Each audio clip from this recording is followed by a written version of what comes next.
There's one thing as a CEO, a manager that drives me crazy. And I'm going to talk about this today as to why also a fire chief might not want you to know this strategy, why it works, and can actually help you relieve your own stress, but it threatens the entire power structure. Welcome, hotshots, to Firepower X. This is the channel where we help you stay one step ahead of stress as a firefighter. My name is Jess. I'm a former firefighter and a neuro-linguistic programming master practitioner. What the heck is that? That's a personal trainer for your mind. Here's where I want to give you mental performance tools and strategies so you can say I'm bothered at work and at home. So what is the thing that's going to drive the people who are trying to inspire you to do certain actions at work totally crazy? It's called strategic apathy. Apathy. Now, why does this upset the power dynamic? Apathetic people are the hardest to manage. They are absolutely the hardest to manage. It's easier to manage people who are super reactive. Why is this? When we have a reaction to something, we're actually showing our cards. We are displaying what matters to us, what's important to us through the ferocity of our actions. And so people who get really worked up about things are actually revealing what their buttons are. Like what buttons you can push, what motivates them, what inspires them to do certain things. That's the actual data contained in someone's reaction. But apathetic people who don't get that information from them, and they're very disengaged, they're just not showing you what is happening. It puts you in a position as a leader to try and test different things out to see if you can get a reaction from those you are working with on a team. Our leadership habits are often triggered by certain things that our team is doing. And so if you are getting no feedback, how hard is it as a leader then to gauge, okay, I'm trying to lead this group in a certain direction. They're giving me nothing. I'm just getting that glazed over, I don't really care look. I'm not telling you this to upset the dynamic in your firehouse or to become this unmanageable employee. That's not my goal.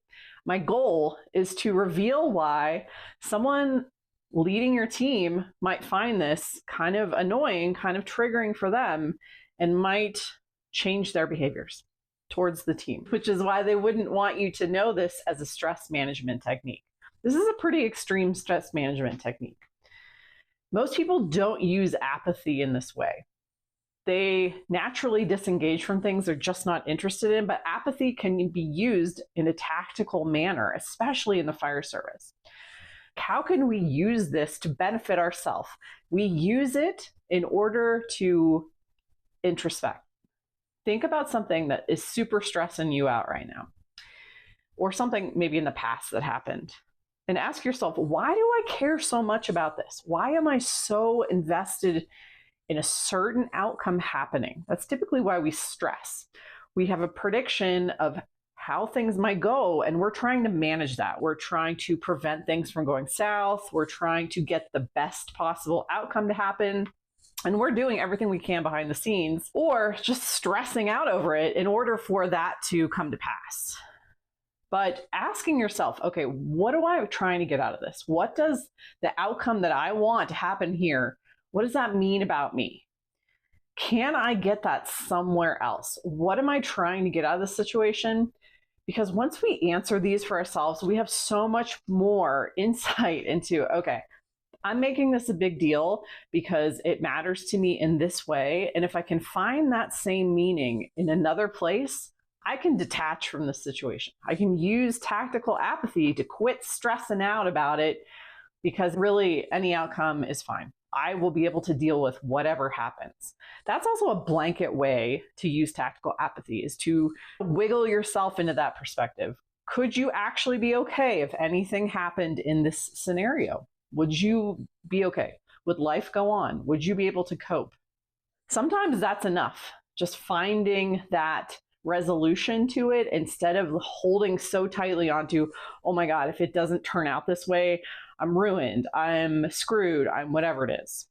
Let's take an example of going up for a promotion in the firehouse. You are trying to promote to lieutenant. And I asked myself these questions. Why am I so hung up on getting this promotion? I really want to get at this cycle. I really just see myself being in more of a leadership position. And I had this thought when I asked myself these questions, what am I trying to get out of the situation? I'm trying for this promotion to prove to me that I'm good at my job. If I'm a lieutenant, people will look up to me, they'll respect me, they'll trust me, and it means I'm good at my job if I got promoted, right? Well, where else do you have proof? The third part is once you've identified that nugget of what you're trying to squeeze out of the situation, where else can you get that? Where else do you have evidence that you're already good at your job? What do people say to you on scene? Have you gotten other promotions in other industries? If you worked in another industry, were you in a leadership position there? Look back on the course of your career, look for other sources of evidence, other places of proof that you're already good at your job. Maybe you know you always do your best. That's just your working ethos. It's like, you know what? If this is my best, then I'm good at my job. I'm giving it my all. I'm always learning. I'm training. I'm trying to always better myself and show up better every day. That to me means I'm good at my job. You can feel how, if you're thinking that way, that promotion is going to become less important. You are lowering its level of importance and proving to you that you're good at your job because you know you are good at your job. That's how we get ourselves out of positions of stress and to not care so much how things work out. To just be like, okay, I'm cool. If I don't get it this round, I'll keep trying for it. And if it doesn't happen, I know I'm doing my best here. The final piece is why fire chiefs might not want you to know this is because of the game. Because of the game. Stress is like a game. It's like playing a game of Monopoly. And I remember as a kid, I would play with people, different people, friends, family members. And every once in a while, someone would just become apathetic. Typically when they were losing the game, they started to lose the game, they just kind of checked out, and then the game lost its fun. I don't know if that ever happened to you. When you were with a teammate who could not care less, it ruined the magic of the game. And then it makes everyone else self-conscious of like, well, why am I trying so hard right now? It's just a game. It kind of shakes everyone out of this slumber. The hierarchy in the fire service is really just a game at the end of the day. It was made up by someone at the inception of the fire service as it evolved, the different positions. It was made up. And it's an imaginary game that we all had to play in order to get respect, to behave a certain way. You know, there's rules of how you advance, of how you get knocked down. And so someone who is at the top and who's winning the game, of course they don't want you to be apathetic about it because the power structure on which their leadership position is built comes from everyone engaging in the game.